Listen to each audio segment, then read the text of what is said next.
welcome back, ladies and gentlemen, to another Spring Loaded podcast. We're going to talk about some good stuff today. And with me today is Wayne, the producer. This guy over here, yeah, him. Can't really touch him, but it's Even been. though you want to. Oh yeah, even though we want to, everybody does. But with that, I got to lose these shades. Yes, I have shaved the mustache. I have gone, whatever you want to call this. You shaved the stash in honor of Jeff Yeah, Fisher. yeah, I shaved the stash. It's getting on my nerves. I had to let it go.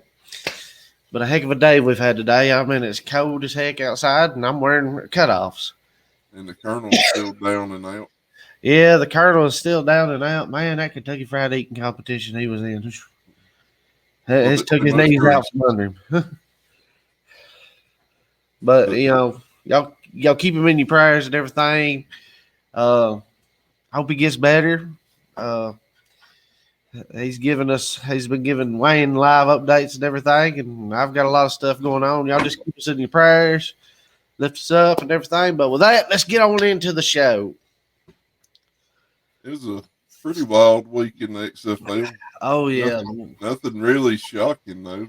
Yeah, a bunch of these games I wished I would have watched. I caught the tail end of a few of them. But you got some of their times is just hard to kick. I mean, this right here was expected. I mean, the Roughnecks are leading the XFL. I mean, I think they're just one of those teams that's unstoppable.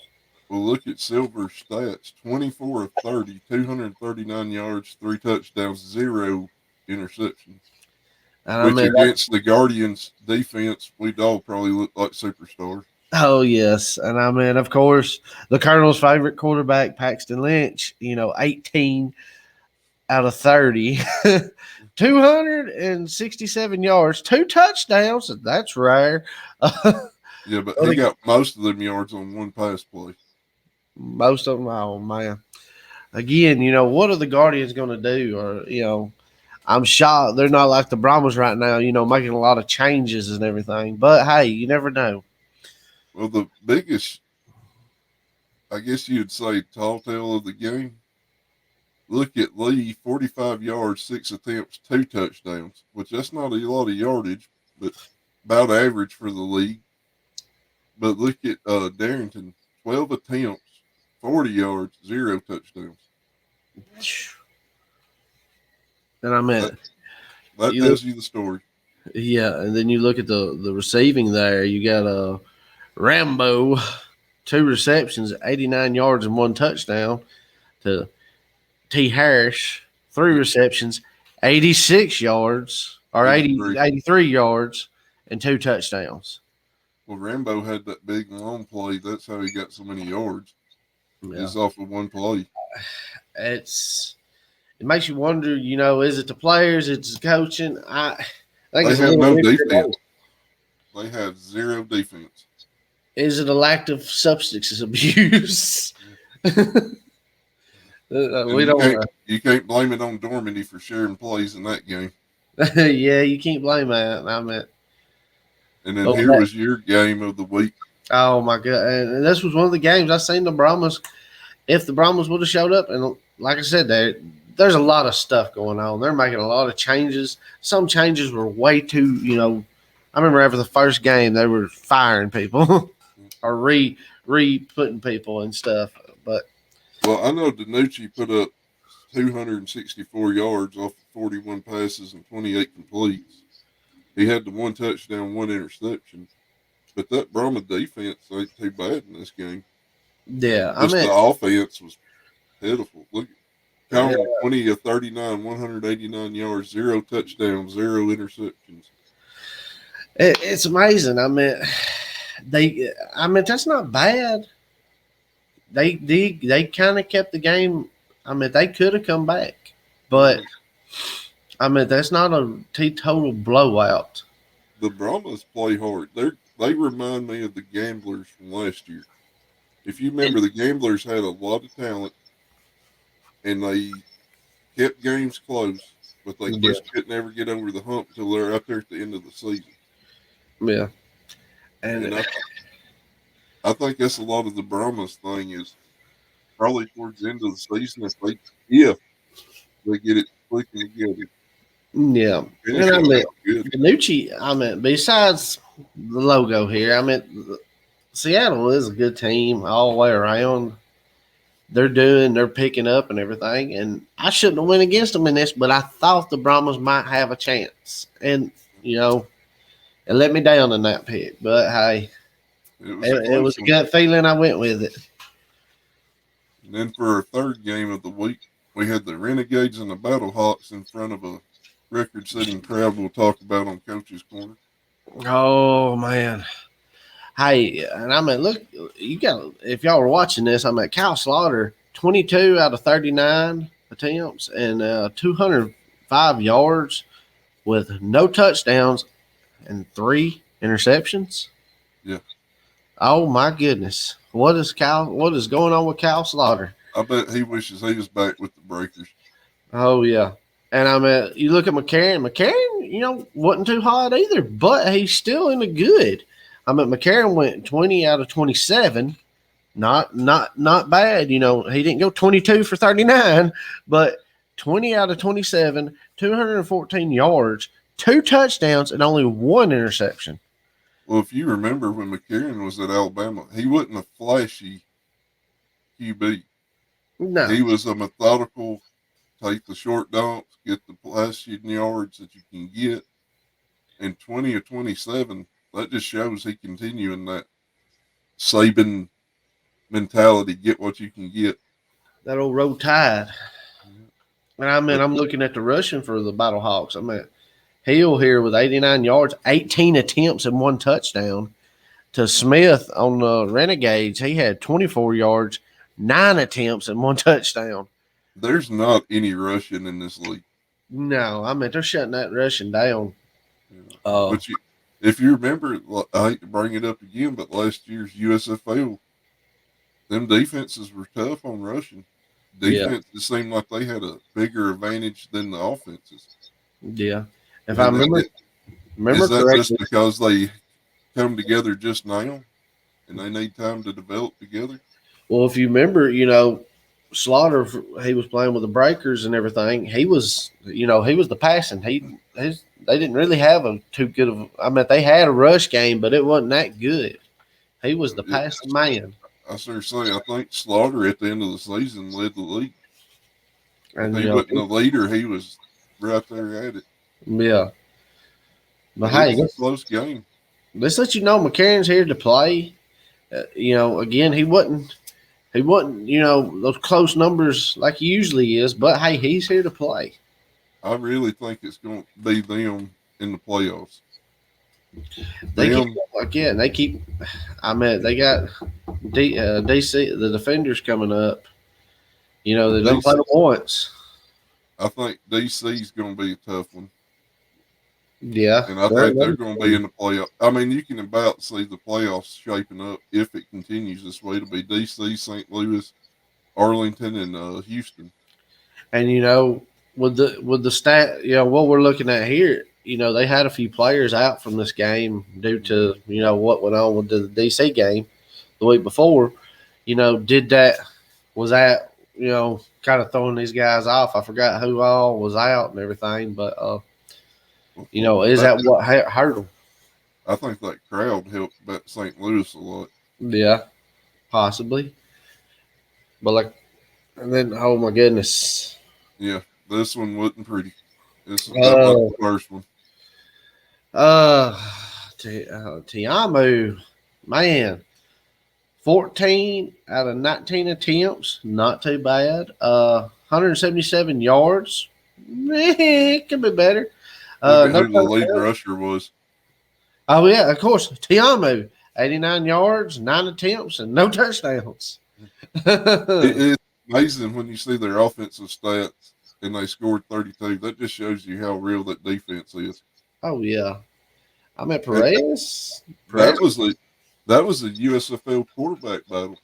Yeah, you had the former Bandits and former Generals quarterbacks going at it. Perez, 23 out of 32. But the yardage, 283 yards, 2 touchdowns, and 1 interception. Well, we learned last year Perez was a good quarterback. Yeah, I he mean, is. whenever the team needs him, he steps up. And that I say another name that we talked about, talking about some of these players on some of this team, that John Lovett. I said that was a good name right there. That's not the actor. But 39 yards rushing and 7 attempts, no touchdowns. Well, like we said, Tayamu, he was a good quarterback last year for the Bandits, Yeah, but I don't know. It's just like there's something missing with him. And Perez was the guy for the Generals that stepped up when they needed to throw it down the field. yeah. I mean, we got to see these guys. Tomu, Perez, Slaughter. We got to see these guys. We watched them on TV. They all look good. Well, Yeah, we watched them all in person too. yeah. Tiamo was one that was built up at the beginning of the season, coming out of what was it, fan controlled? No, he was in the previous XFL. Oh, previous I, season. I think he was with the Battlehawks. But he was one of those ones they were trying to build up, Yeah, and he it was this, Tiamo this. Everybody's like, oh, Tiamo's gonna be the man. And, he didn't have too hot of a season, but hey, he's doing but good at DC. but but if you remember when we was at that USFL game watching him play, I believe it was against the Stallions they played. That we got to get to talk to some of the Bandits players before the game because they were down there on that end zone, Yeah. and all of them said he was a great teammate. Oh yeah. That goes Quiet, worked hard, took that, things very serious. that goes far. Leading a team, being a captain, and everything. Oh, He ain't no McCarron, but yeah. he He can was be at there. Ole Miss. What can you expect? Hey, oh, But if you need better help, like the Guardians and Teamu, check out our sponsor, betterhelp.com/Lotus Sports Network, or scan the QR code. Get 10% off your first month. better help everybody. You need it in your life. I think the Guardians need this more than anybody. They might. But Oh man. we'll get into this week's preview. First game up, Roughnecks and the Sea Dragons. I think me and you was on the same page. Roughnecks all the way, just because how they've been blowing all these other teams out. If They're they are to lose one, I hate to say it, but DC, Seattle, or St. Louis could be the ones to knock them off. like we talk about, Danucci is like him and McCarron is the standout quarterbacks in this league. It's You going to hear be a little very bit of the Roughnecks quarterback, but not as much as you hear of Danucci and McCarron. well, it's going to be interesting to see Silvers and Danucci go up against each other. Yeah. No, I hope they keep it close too. Yeah, Now this will be a it, good one to watch. this one could be a revenge match for St. Louis. Could be. Hope there's not another fight break out, but And uh, it's but at St. Louis, and you know that crowd's going to be rocking. yeah, uh, that and is the Battle Hawks going to get revenge because their last game it was pretty close too. Yeah. If, But if if DC loses, this could be the one. yeah, I it know. I could be. think they've already got one loss, but and then we've got the Guardians and the Uh, Battle. I hope the Colonel took Orlando in this one. I don't think anybody's picking Orlando for anything. Orlando is having a lot, and I mean a lot. Not as much as the Brahmas, but they're getting there. And Uh, they are really. If you get on social media, which you can take it for a grain of salt, and I know you got a lot of diehard fans of the team, but they're they're not doing any favors for the fans in Orlando. No. There's nothing to been really to cheer for except for what a 10-9 loss to Arlington. Yeah. And I mean, hey, I'm not saying I know we down Paxton Lynch. He Oh is. no, we just told the truth. Oh, okay. Praise a bit, but you know, I can't put the blame on him. I can't. I think it's a little mixture of everything: coaching, players. Lynch They ain't getting a call fair him. shot to shine. We'll be honest. Yeah. But Um, I mean that team is just it's bad from top to bottom at this point. Big time, yeah. And then our Well, last game of the week, oh, those Renegades and Brahmas. one of This. those Lone Star State showdowns. Yeah, and this is another game. The Brahmas can win, and I feel like they can, but they just got too much going on behind the scenes. I think it's going to be the Renegades. And Arlington hasn't really. We all thought they would have a great season. And man, look at the time on this 10 p.m. on a Yeah, Sunday. they ain't doing any favors for the ratings. That is going to be a game that, that's going to be a diehard fan right there watching that because, everybody's trying to get in bed and go to work the next day. Well, here's the one thing too: the ratings have been slipping. Mm. I mean, well, is it the ratings are slipping, or is it because they're not on ABC like they was opening week? But they've had a big drop. Yeah, it could. There's no telling what it could be. FX is going to be hard to pull in sports viewers. I'm sorry. Yeah, I mean, it really is. It's not the channel you think about. Yeah, when you think of sports, FX is just not on there. And if you're thinking about, hey, I want to just turn on a movie or something, Uh, yeah. but speaking of turning something on, you can get you a Coach's Corner shirt and turn your significant other on. Hey, heck yeah. That's what I'm talking about. Or get you a spring loaded football shirt, or get you a loaded sports cares for the children's hospital. We like those kiddos. All the And money goes straight to Children's Hospital. yeah, we make nothing off that shirt. Hey, and then there's of course the classic eat, sleep, coach's corner, repeat. One of the best looking shirts. You could be styling and profiling in this shirt in any Now, color. unfortunately, that shirt doesn't come with the stick to beat the ladies off. Oh yeah. Now we will be coming out with our own masking cologne here soon. You could spray it, but But you ready to look at the odds? yeah, let's look at these crazy odds, man. They ain't crazy. I feel like one of them is going to be. No. Houston with a 3.5 point favorite, 42.5 over under. They've raised the over unders. Have you noticed? Yep. That's going to be a good game. That everybody knows that one's going to be close. About like the second one here with DC and St. Louis, with DC favored by only 1.5, with another 42.5 point over under. Mm. And then you get, yeah, it's not looking good whenever you got the Vipers and the Guardians, and the Vipers are actually favored by 7.5 points. And there is no faith in any defense on this, apparently, for 41.5 point over under.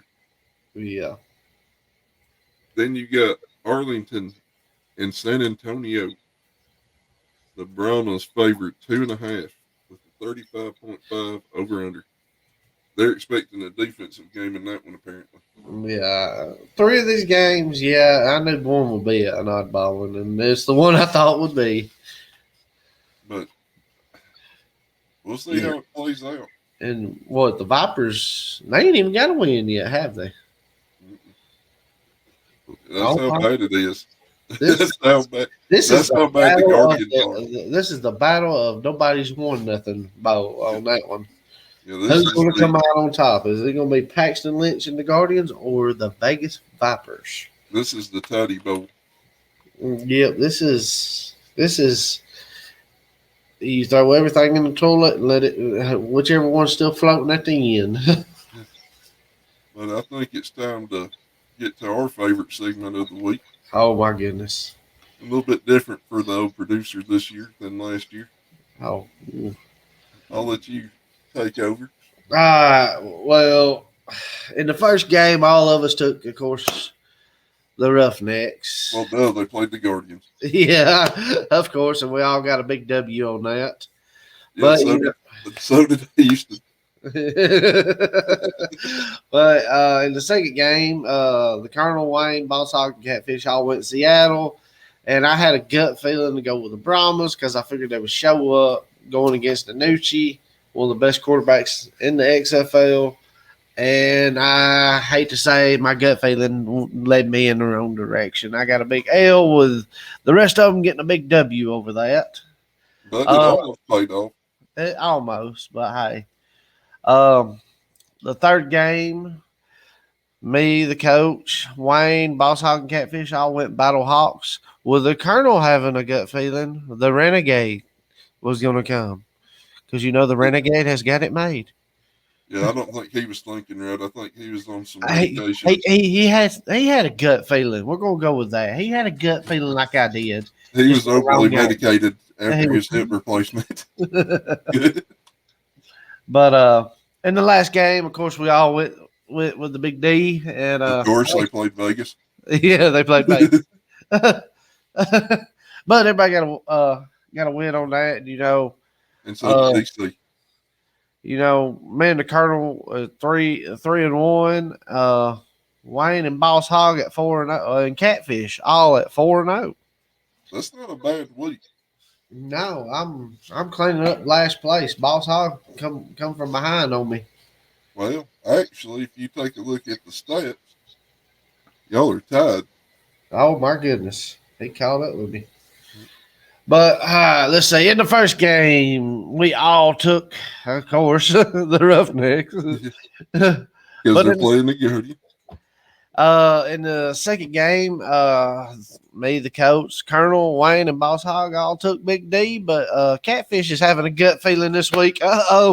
He's going Battle Hawks. He's getting on that AJ McCarron bus. And I don't know what medication he's on.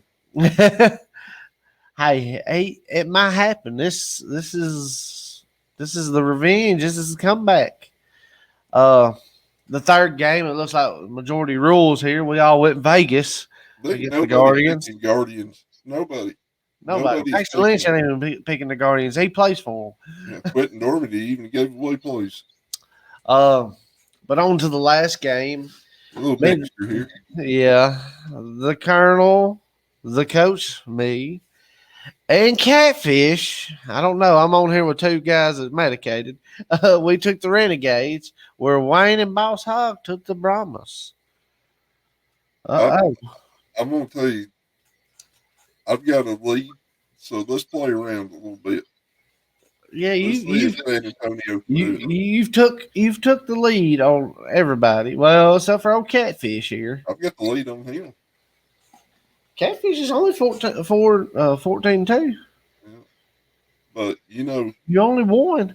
If he gets that Battlehawks game and he gets the Renegade game, he'll be ahead of you one. Yeah, he's only going to get one of them.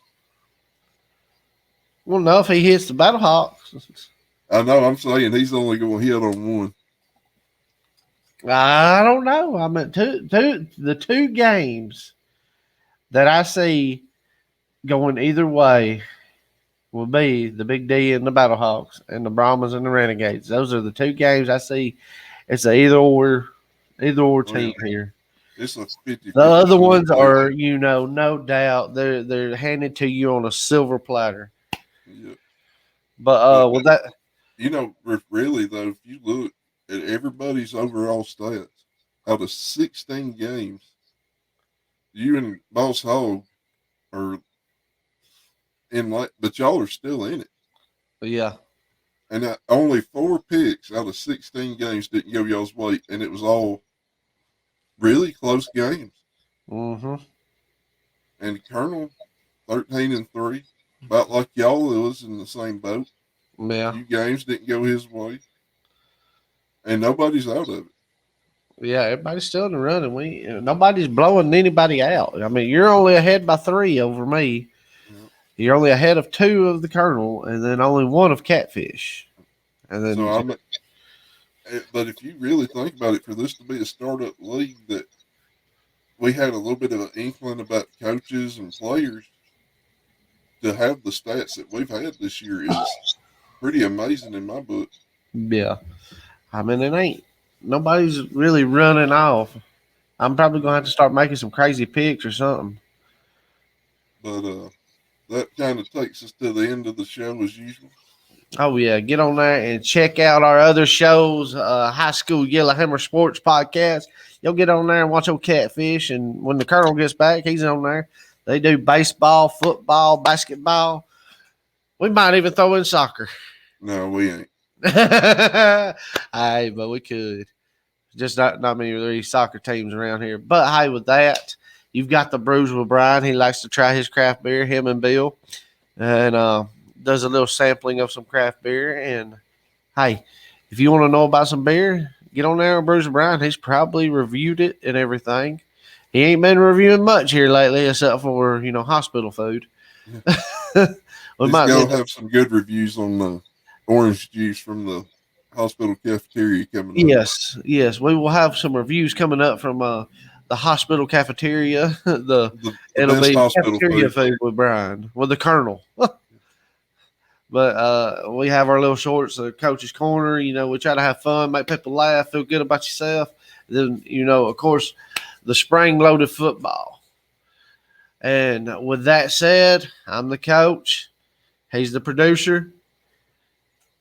Remember, get on there, like us, love us, share us, tell your friends, tell your family. And with that, y'all stay classy. We love you. We enjoy y'all watching us. Let us know what you like about the show and everything. And we out of here.